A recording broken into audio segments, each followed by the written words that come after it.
오늘 우리의 예배와 기도를 받으시는 하나님을 뵙습니다. 말씀을 나눌 때 하나님의 임재가 우리 가운데 있기를 바랍니다. 오늘 새벽은 베드로는 자신 있었습니다 라는 제목으로 말씀을 전하겠습니다. 예수님의 제자 베드로를 기억하십니까?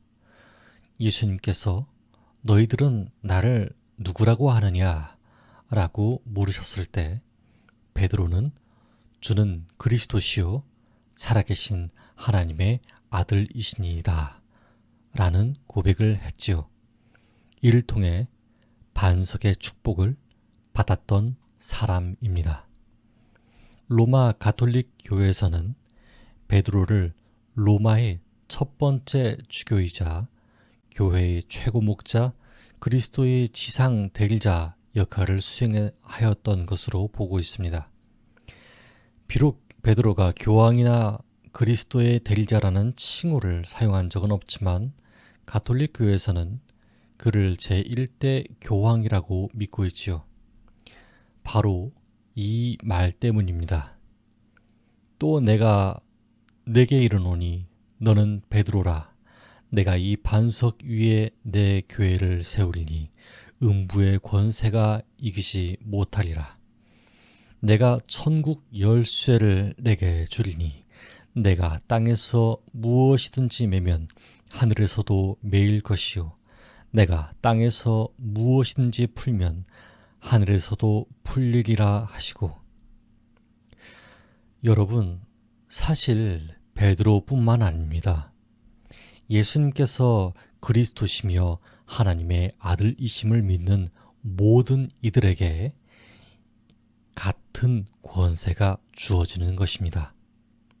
베드로는 사람이란 하나님께 어떠한 실수를 범할 수 있는지 알려줍니다. 그리고 우리가 하나님께 대하여 어떤 마음을 가져야 하는지 알려주는 인물일 뿐입니다. 그렇다면 오늘 묵상하는 구절은 무엇을 의미하는 것일까요?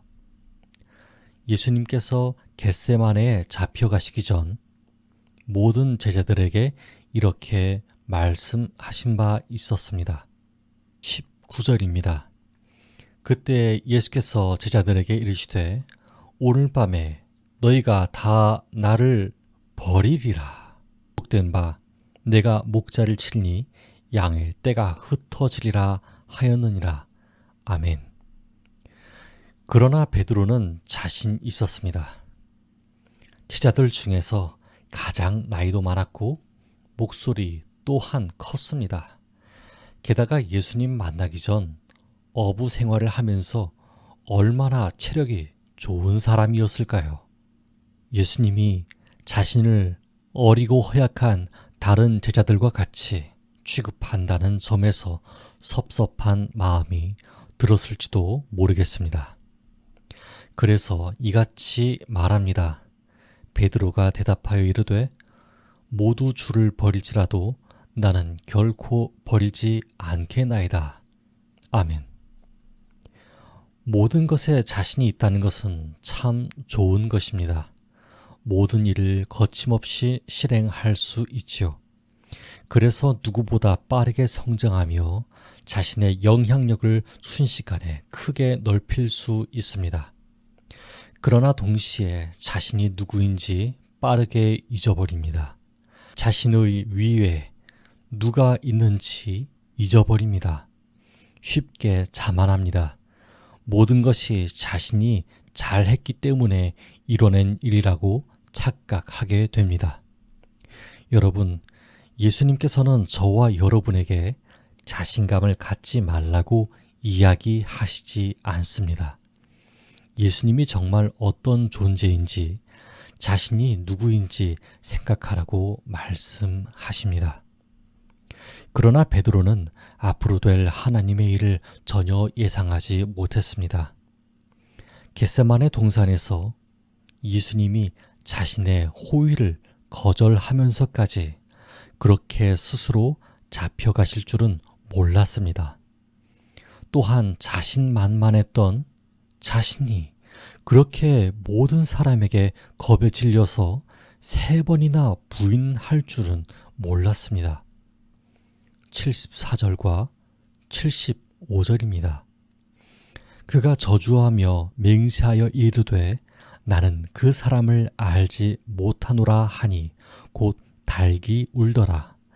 이에 베드로가 예수의 말씀에 닭 울기 전에 내가 3번 나를 부인하리라 하심이 생각나서 밖에 나가서 심히 통곡하니라. 아멘. 여러분, 완벽한 사람이란 존재하지 않습니다. 완벽한 상태라는 것도 존재하지 않습니다. 최고의 컨디션이 존재할 수 있지만 그것이 예수님을 기쁘게 하지 않습니다. 최악의 컨디션이라 할지라도 예수님과 자신을 아는 그것이면 예수님은 기뻐하십니다. 베드로는 어쩌면 예수님보다 자기 자신을 더 높게 평가했던 것 같습니다. 그래서 예수님을 지킬 수 있다고 자부했던 것 아닐까요? 닭 울기 전에 내가 3번 나를 부인하리라 말씀이 생각나며 그게 아님을 인식하자마자 얼마나 큰 후회와 부끄러움이 밀려왔었을까요? 여러분, 우리는 스스로가 내성적인 사람이든 외향적인 사람이든 베드로와 같습니다. 생각지도 못한 것에 실수를 저지르고 가장 자신이 있다는 것에 주눅들 수 있습니다. 그러나 예수님의 은혜와 사랑은 영원하십니다. 그분은 우리보다 많은 것을 아시고 우리 자신보다 우리를 더 많이 이해하십니다.